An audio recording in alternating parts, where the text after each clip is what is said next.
Hello and welcome to UKVersus. I am joined by the amazing William Anderson III, who has joined the fray of Universus standard legal characters with a very cool character that I took down webcam locals with yesterday. Awesome to hear. Happy people are out there cooking with it. How are you doing, my friend? Doing good. Nice day at work. Beautiful day outside. Not sure if this is the same over by you, but It is currently quite dark, but it's been April showers into May sunshine. It's been on and off. Let's get into it. So I've done my interview with Garett, and we started off by talking about his other 5 characters. I was looking for information about William Anderson 1 and 2, but I couldn't find them on UVS Ultra. Have you got any idea where I can find them? those are still coming down the pipeline. Hopefully we'll get to Wheel 3-3 sometime soon. No, it's a very bad joke, but I insisted I made it. So, tell me a little bit about yourself and your history with the game. For a lot of people may not be familiar with you. Yeah, so I had it from the standard Sunset event, which was basically like somewhere between the old format Nats and Worlds, because pretty much everyone that would have played in either of those events was there. And I wanted playing Takeda off of the fire symbol. I was kind of a run back. A couple years prior, I had gone pretty deep at the Worlds tournament, got 3rd there, and lost to Mark Tyner playing Cassandra. If you ever heard of Mark Tyner, you know he's pretty good at winning in this game. But yeah, as far as like history in the whole game goes, I learned to play in around 2009 originally, and then I took some time off for a while, and I came back pretty hard once I heard there was a Yu Yu Hakusho set coming out, because I really like that IP. And then from there on out, I've been grinding pretty hard in the game. So you came back with Yu Yu Hakusho 1? Yeah. And then you stuck around for MHA. So how did you feel when you found out we were getting the Dark Tournament arc being adapted? Because I know that was play tested back in the public playtest era and then kind of shelved. Yeah, I was really excited because like a lot of the characters in the Dark Tournament arc I like a lot, and this I think is probably one of the better tournament arcs in all of anime. I'm sad that Rugby didn't get a character card, even though he was kind of a jobber that died off screen almost. But I was really hoping Bui would be really cool with his like full armor set versus taking it all off, letting the power unleash type of thing. But then he ended up being like a slow 5-hander, and I was like, oh, that's not quite what we wanted there. But other than that, overall, I like the set a lot. And they had some cool reprints for Retro 2 of some harder to get cards, which is really nice. Oh yeah, Together Brothers kind of like the new ones are $2 a piece, where the old ones are still. So it made it a lot easier to get a hold of them. Yeah. I was just thinking, yeah, that's a very good point. Imagine if we'd got the Dark Tournament arc set like now time, where we could have had a shifting Bui where he goes from the full armored version to the unleashed version. That would have been absolutely insane. Yeah, that would have been so cool as the transforming character. Well, hopefully we might get the Demon Tournament arc, which is also a good one. Because when I found out Dark Tournament arc was coming, Yu Yu Hakusho was kind of on my list of things to watch from years ago. Never got around to it. Dark Tournament was going. I binged the entire thing in a couple of months. Yeah, it's a good one to follow. There's like so many of the like fights. It feels like there's so many squeezed into the episodes, which is really cool. Yeah, I was very excited when we got Chu. I requested Chu for reveals. I'm a big Chu fan.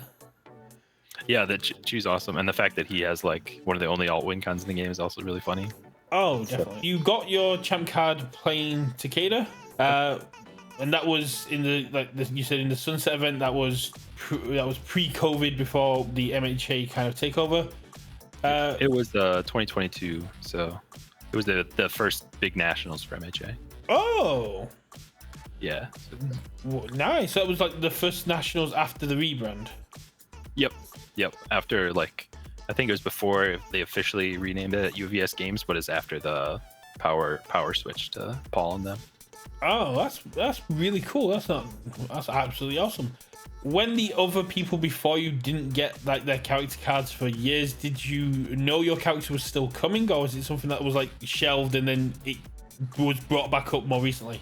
They were kind of hinting that because I won at a time that was under the umbrella of UVS Games, that I would more than likely get mine, but that at that time they weren't sure how they were going to finish out all the other cards, because they don't do teams cards anymore, but a lot of the people waiting for cards were on teams cards.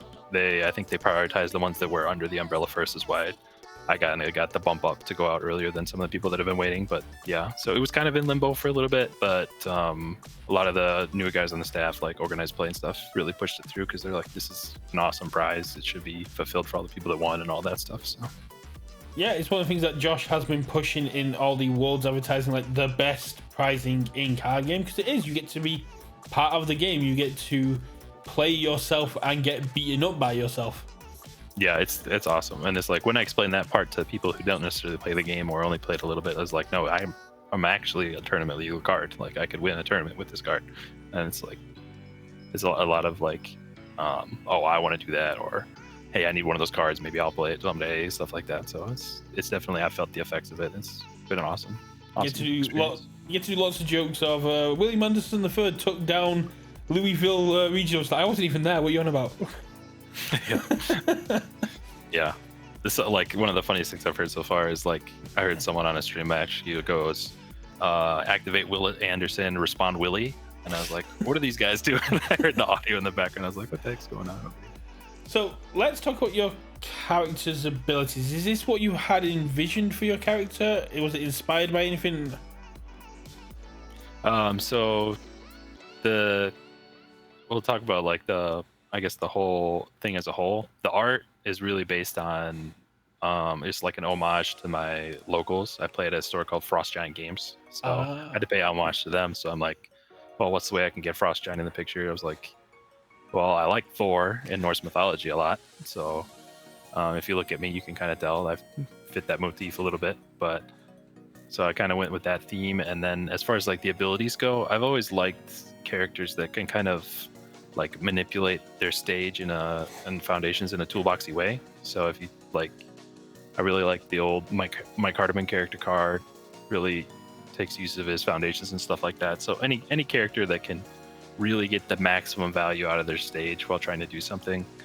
But my initial design that got changed a little bit had a lot more stats on it. It was a lot more aggressive because it kind of fit with Takeda, how I won with, but that ended up being a little too strong. So we toned it back and did more of a utility. And I'm like, okay, this way you can really express your skill in the game. It's like, you have to find the stats, you have to find the line to kill someone, but you'll have as much resources as you need to do that.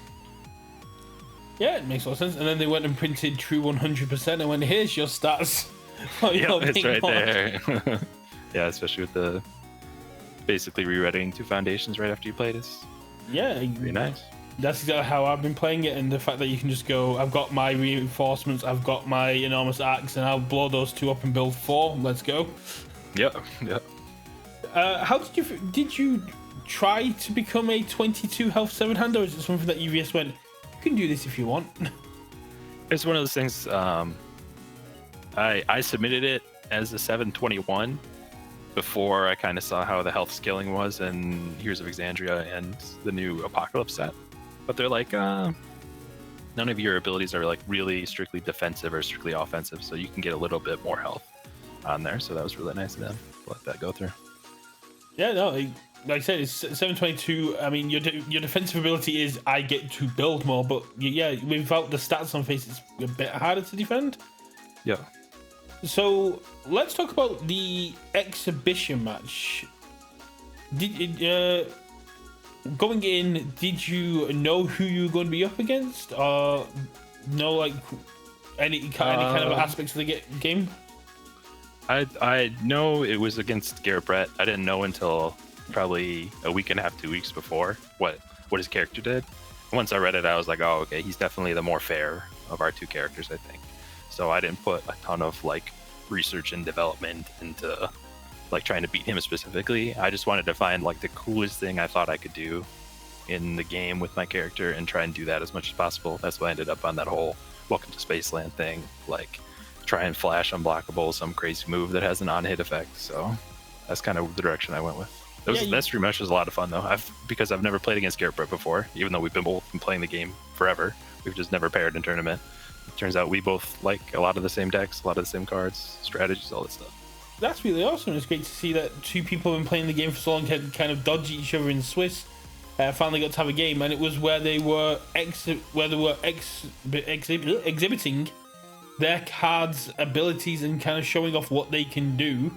And it sounds like you kind of had the same line as Garett and all the other exhibition matches kind of thing of going, I'm not building my deck to beat my opponent, I'm building my deck to show off what my character can do. Yep, I think that was awesome that we both like arrived at that conclusion individually rather than just trying to be sweaty competitive players like we are sometimes. But I'll give him credit. I was not expecting triple Decay Awakening, so he got me on that one. I think he was winning 4. Oh, okay. Yeah, you might have actually milled me if you got to do that.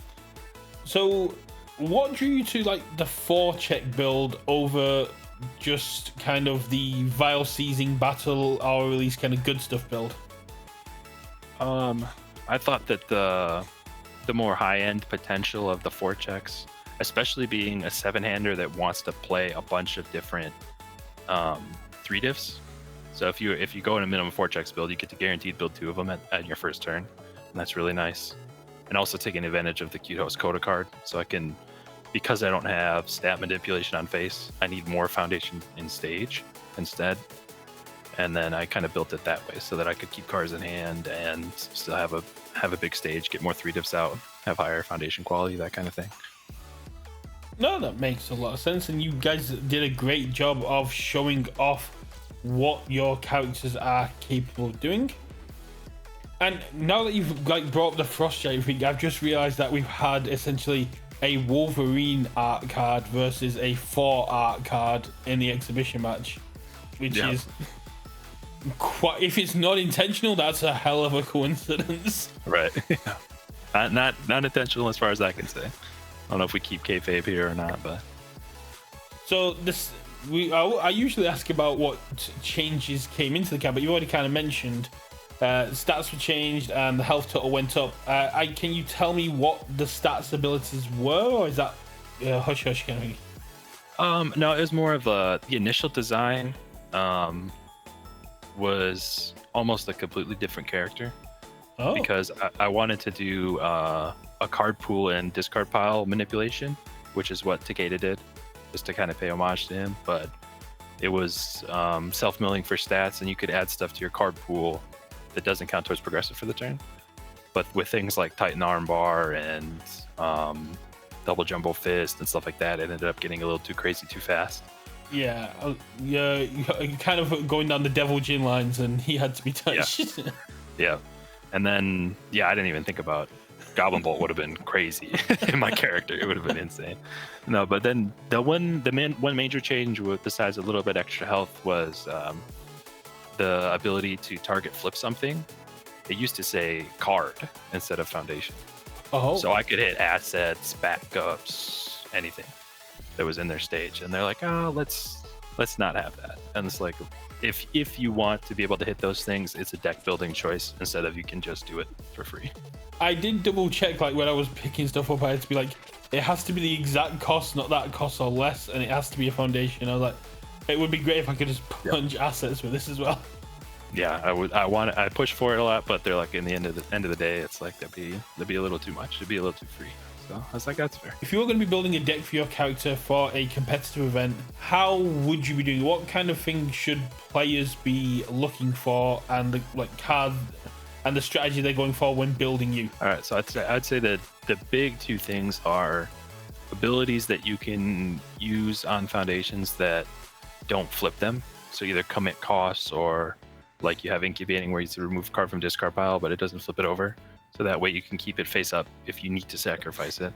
And then obviously all the cards that say either when this is sacrificed or when this hits discard pile, to get that additional bonus off of a thing that you were going to do anyways. Another big thing to note is because you have the fire attuned 3-diff that gives +3 to your check when you need it on big attacks, and also being able to ready up 4 foundations per turn cycle, you can be a lot more aggressive in playing the big attacks earlier to try and build up a stage of a bunch of foundations and a bunch of backups, stuff like that. So I think that's probably the main ways to maximize the value. One little thing is you can add cards to your hand without something to flip. So it doesn't require you to have a target to hit to flip with. You can just pick up a block that you need or an attack that you need for next turn, stuff like that. If you get an action stuck down there, like I don't know, like a Genkai's or something like that.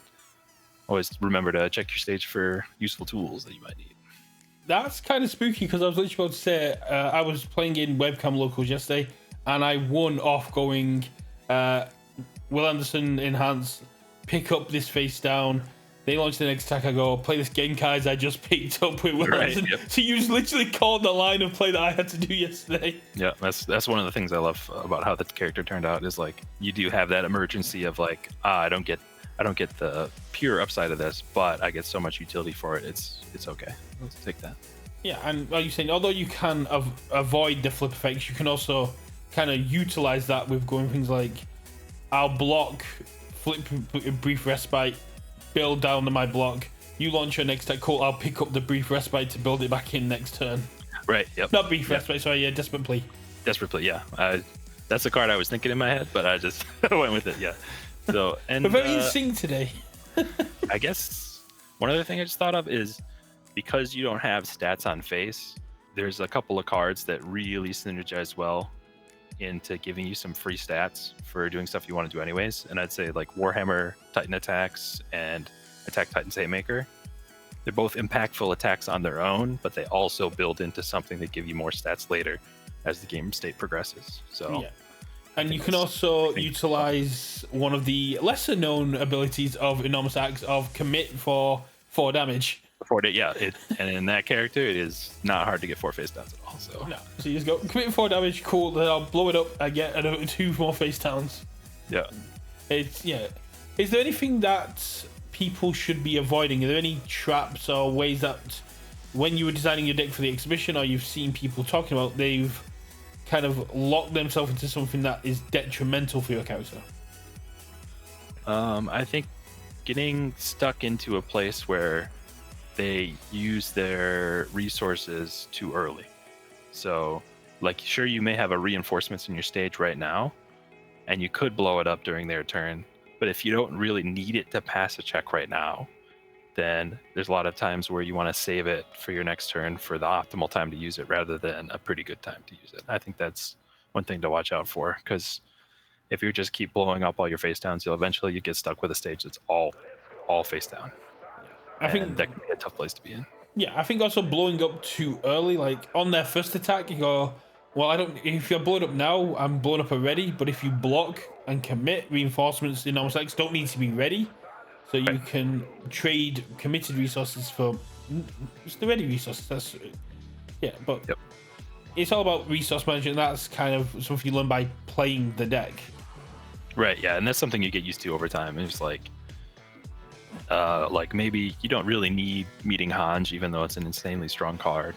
You could play something else in its place because you get to pick up what you need at certain times rather than drawing 2 random ones off the top, and that opens up more deck building space.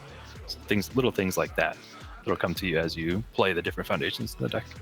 One of the cards I did love playing was Replicator Enthusiast, and be able to go pick up another Enormous Axe or reinforcements for my discard if I've got one in play. Just be able to go, I'll build 4 from discarding to that seems like a fair ability. Yeah. It's another one of those things where it's like you get stuck in a position where you're like, oh, what if I get a bunch of those in my hand? Well, at worst, it's a +0 mid block. It's like you'll be fine if even if you get stuck with a couple of them. So you mentioned Attack Titan's Haymaker. Are there any other attacks that are kind of like this synergizes really well with me, or like you mentioned that you got some of the feels good 4-check attacks? Were there any that really stood out during the exhibition? Like these were like really good for my win condition. I would say things like these Titans Call, where it's like they know that in a 4-check deck there's something else crazy coming later, but they also have to block this really fast low attack before they can deal with that. Otherwise, you might get a bunch of free resource off of it. That's another reason why the kind of the 4-checks package lines up really well, is because they have a lot of their stats built in. Like you don't have to go somewhere else to find all the stats. They're just kind of already on the cards. And I would say, weirdly enough, my character plays Unyielding Destruction very well, because you have the chance to Unyielding Destruction to start, and maybe you blow up an Enormous Axe or reinforcements with that, and you get more back. And then finally, once you have to commit 2 of your 5 foundations now, you can blow those up and ready those too. So it leaves you in an area where if you're on like death good stuff or life good stuff, you can kind of string, even though you only had 4 foundations, right? Yeah. So if you got a reinforcement and normal stacks down, you go, cool, I'll go down to my 4, which is actually 6, and then I'll play something, commit 2, and then I've got 6 ready again while you're still stuck at 4. Yep. It's not a bad one. But you mentioned life good stuff and death good stuff, and it came up on Facebook today. Someone was asking in the group, what symbol should people be playing you under? Oh, that's a really tough question, because I didn't know when I was designing the character that I would be getting this much support in Attack on Titan Apocalypse. But then they're like, hey, all 3 of your symbols are represented. They all have good cards. So I think I would say if you like mid-range control, Death is the best. If you like aggro, Fire's the best. And if you like real heavy control defense, Life is the best. So Fire strings out attacks and gets more stats easier, draws more cards. But Death was you in a zone where you can really leverage all those face down foundations you build for either damage on your stuff or damage off your opponent's stuff. And then Life is really about like controlling your stage and their stage at the same time. Be like, okay, I want this built and I want them not to have that, and this sets up this chain of cards for me. No, that makes a lot of sense. Like you're saying, all your symbols kind of do different things, and you got a lot of support through Attack on Titan. Was there any kind of cards throughout Attack on Titan set 1, set 2, or set 3 and Critical Role where you just kind of went, yes, this needs to go in my deck? Things that kind of just immediately you saw and went, this synergizes so well, I need it. This is awesome. I would say Warhammer Titan Attacks is probably, because it's a 7 diff, but even in a non-4-check tribal deck, a 7 diff's not too hard to play for my character. And one of the ones that you commit to play it is going to get sacked to build it right away anyways. That card is insanely good because you always meet the condition to get the stats for it and everything like that. Other than that, yeah, and Attack Titan's Haymaker is almost like a custom card for the character, because you build it right away, get a damage on your next attack, pick it up if you need it, kind of thing. It's just always there, ready to go. Yeah, I think that was one of the first things I said to you when I saw the cards. Like, Attack Titan's Haymaker is going to just go up in prices. I think everyone at Albuquerque saw your character, went, this is cracks, and then went, oh yeah, and it has Attack Titan Haymaker symbol, great. Yep. Seeing as you are a old-haired Takeda fan, I know a lot of people that love Takeda. How do you think Will Anderson III does in retro?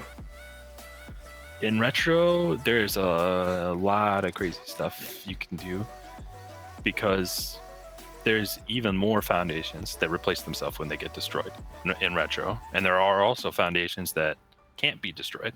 So if you combine those two things together and you activate like a Decay Awakening or something like that in retro, it's like you get 4 foundations back, one that couldn't be destroyed, and then 1 free face down, and they're at 0. And you're like, I'll pass to you, that's fine. Good luck building with those 4 attacks you kept in your hand to swing at me turn 2 or 3. Stuff like that. So there's a lot of room there. Cards and characters you're not scared of: Self-Destruct, Decay Awakening, and Godzilla. Yep. Yeah, no, that's absolutely more than fair. So looking towards the future, is there any IPs, anything that we've got coming up in the game that you're really excited for? Yeah, I'm excited for Turtles. I want Splinter to be good, and I want Shredder to be good. And then I'll be probably repping both those characters the whole time. And I'm really excited to see what the not a reversal card is going to be costed at, because I think it says like Drive 2 or something on that, but we don't know what Drive is. So if that ends up being good, you could definitely see me playing that. Yeah, I'm a massive advocate for we need pressure in our opponent's turn in this game, and I think reversals would be a great way to go, but we don't know if that's even a thing yet or what Drive does. Hopefully the articles will drop soon. We just had literally a day of recording, we've had the alt-art characters drop.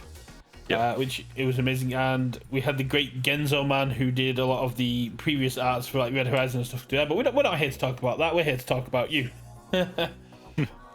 So, how did you find Albuquerque? Honestly, everything about the event itself was awesome. It was run well. TOs were good. The stream match went well, and I think the main spot was that the venue had a couple issues with it. So if either they fix those by next year or we go to a different place, that'd be great. But no complaints about the actual event. It was awesome. And who are you repping at Albuquerque? I was playing deck 6, kind of like a one-shot type of build. I kind of stuck in like the ties bracket because I tied my first round, and then I played into 2 mirror matches, which was really weird. I was like, I didn't plan for the mirror at all. I thought there were going to be 2 people, and I would just dodge the other guy. But no, they ended up being like 6 or 7 Dekus there, and I played against 2 of the other ones, which was pretty crazy. This makes me very happy because I put a video up on the Friday beforehand. I went, Nick Reagan and Izuku Midori on the move are going to be the most represented deck in the room. I was like, no way he's more than like one person going to be Izuku Midori. I went, do not underestimate One Punch Man. Yeah, it's every time like you play against someone who's like, I didn't really think about that much, and you're like, well, it's easier to do than you think because the free momentum off of Fajin and stuff like that. It's like really ramps how fast the deck can kill you and stuff like that. Oh, 100%. It was on my list of decks to play, and I discounted it because you need the reps. That's the big thing with Izuku Midori. Right, you need to get the games in, and yeah, just be able to go like, I'll play Fajin, I'll end with like free momentum, I'll commit out all but 3 of my foundations and play a Phantom Threat, trigger 4 times, cool, and then I'll powerful for 9 damage and get that last flash and go GG. Like the builds that a lot of people there were playing is playing 4 shutdown 4 cheerleader plus the transform side on Midoriya. Oh. So you go, there's no enhanced phases. Whatever, your Nick Reakin ability is cool and all, but if it never happens, you're just a 5-hander. Oh, see, I ditched that for like a more defensive build. I was winning things like Nonagon and Genkais and stuff like that. It's like, you're not locked in. I'm not locked in here with you. You're locked in here with me. Yeah. That's pretty much every build I've seen. And there's only one deck I've seen so far that really has tech for the mirroring, and the guy cited in I think 3 Spirit Sword Ultimate, because you can discard a card to cancel a character ability. Oh no, yeah. So you cancel their Deku on defense, and they just get blown up, and you say go next game. That's so smart. Yeah, and I was like, I wish I thought of that, but I didn't plan for the mirror enough. Oh, that's so good, yeah. So, did you have? I guess that might have been your favorite round from a match in Swiss, or did you have one that was more fun? That was definitely the most interesting one because he had one misplay where he could have got me but didn't quite get there, and then I had one like that, and then the game 2 we slided into the Spirit Swords, and I was like, oh my god, that's so smart. That's really cool. I'm sad that Ross Aubrey didn't beat Drew in the first round of Top Cuts, so that we didn't have to sit there for 8 hours of Ghidorah, but sometimes you're not as lucky as you need to be. So day 2, did you take part in teams or just chill out and have some fun with the people out there? I was playing it. Yeah, I played in teams, and I was looking for a deck because at first I thought I was going to be able to play the stream deck I played for the exhibition match, but they said technically it doesn't come out till tomorrow, so you got to find something else. I was scrambling. I ended up playing Fire Porco, and it was just full aggro. Everything's a 4 of in the list. It does the exact same thing every time. I hope you can interact with it correctly, and they work pretty well, surprisingly. So I think he'll be one to watch out for. Yeah, I mean, Porco and Peak are definitely ones that people are on the lookout for, on top of the Flock Falling Titans loop. Yeah, I think weirdly enough, incredible display to blanket cancel responses is going to be end up being one of the most important cards in the entire meta, because so many people are going to be running filled with doubt and Genkais and stuff to try and get around these Falling Titan decks. Because Falling Titans is life, so you can cancel the response to cancel your response. Oh no. Yep. So it's nasty. How do you feel about the adjusted prize wall, like pricing for regionals with the additional things for top cutting and how they've adjusted the prize wall pricing? Did you think that it has helped with attendance for the regionals? I think a little bit. I think it was how late it was announced relative to Albuquerque. We wouldn't see the full effect of it. But now that people have gone to Albuquerque, told all their friends and locals about how awesome the prize support was, and we have enough time to still make plans for Louisville and other events coming up, I think there'll be a lot more people at Louisville because the prize wall was awesome. The promos look sweet. They all the cards that they picked, or maybe one of the 7 or whatever, were good playable cards, and the promos looked good. So yeah, I think it was an awesome job by those guys. That makes a lot of sense. Apart from the fact they sold out of the airships day one, it was. Oh yeah, they had to do a weird thing to they're like, wait, we need to give some of these to top cuts. Hold on a second, we can't just give all of them away. And then what was left was raffled off using a QR code. Yeah. How did you feel about things like the cosplay contest? Is that something you like to see at more regionals? Yeah, I think it's cool, like community stuff that doesn't really have a like competitive focus. Like there's someone who wins best costume overall, but it's more so about like having fun and being part of the community. And I think things like that are awesome. So I'm excited to see more events like that, or even if it's just kind of like a running theme for regionals where they'll always have like a cosplay contest thing day 3 or whatever the final day is. Well, that kind of leads into what I was going to ask next. Is there any suggestions that you have for side events or community stuff that UVS can put into regionals that can boost attendance not only with UVS players but with IP fans? I think for having the spotlight has a lot of potential to it, but I think they need to come up with specific pricing that's related to whatever IP that's being spotlighted. Then those people will be like, I'm a huge Trigun fan, and I can only get this giant Trigun character card by playing and doing well in this event. I think that'll be good. And I also think that instead of always just having the exact same 3-round side events for each format, I think it should be like, well, Albuquerque was the big teams event. So, if you want to be like the true like team of teams, you have to play in that one and win. Whereas like say Louisville is the true retro event, and that one's 5 rounds with cut to top 4 or something like that. I think that'd be really cool to have like a more fleshed out side event for each of the different formats. No, that could be really cool. Of a way of using like the uncut sheets, you could get special uncut sheets for the spotlight event and be like, you can get your Attack on Titan's uncut sheet from the prize wall, or if you win spotlight, you can get one from there as well. Yeah, that would be awesome. You brought it up briefly at the start, and you've just brought up like the true retro and 2 teams. Would you like to see the foundations and assets come back for teams events in some way? Well, and retro, of course.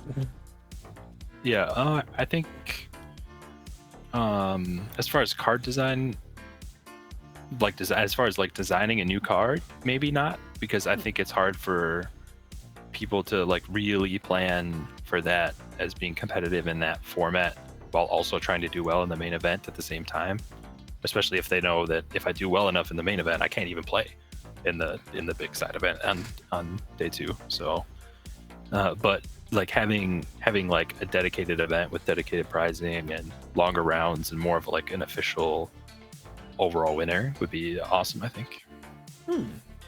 So not like card on cardboard, but having something else, like really boosting up these side events. Yeah, something that's like, oh, if that guy has that, I know he won the big teams tournament, or he won the big retro tournament, or like she won that crazy spotlight tournament that everyone's talking about.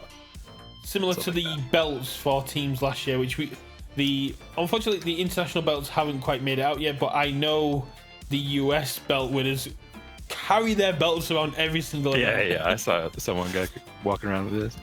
Yeah, stuff like that I think is really cool. That makes a lot of sense. I won't keep you too much longer because we have actually been going on a lot longer than I expected. Do you have a dream IP that you'd like to bring into the game? A dream IP.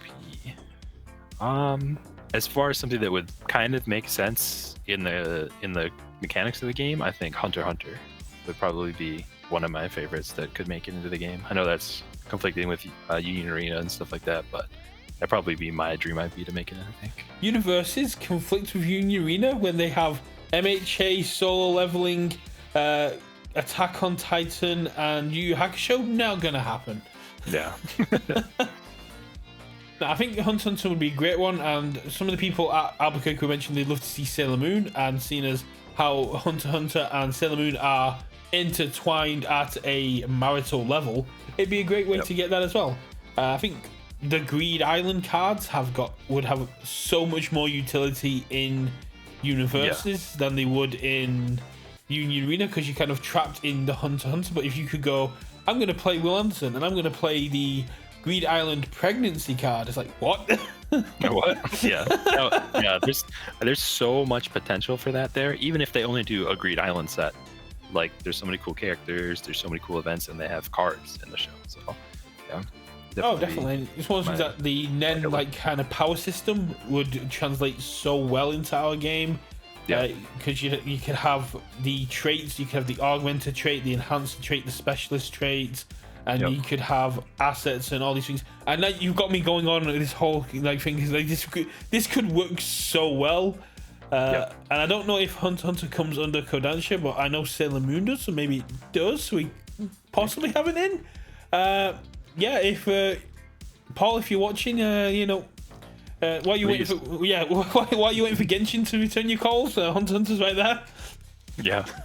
Ooh, the Genshin Impact set. Oh no. Guilty Gear coming up as well. Are you a big Guilty Gear fan?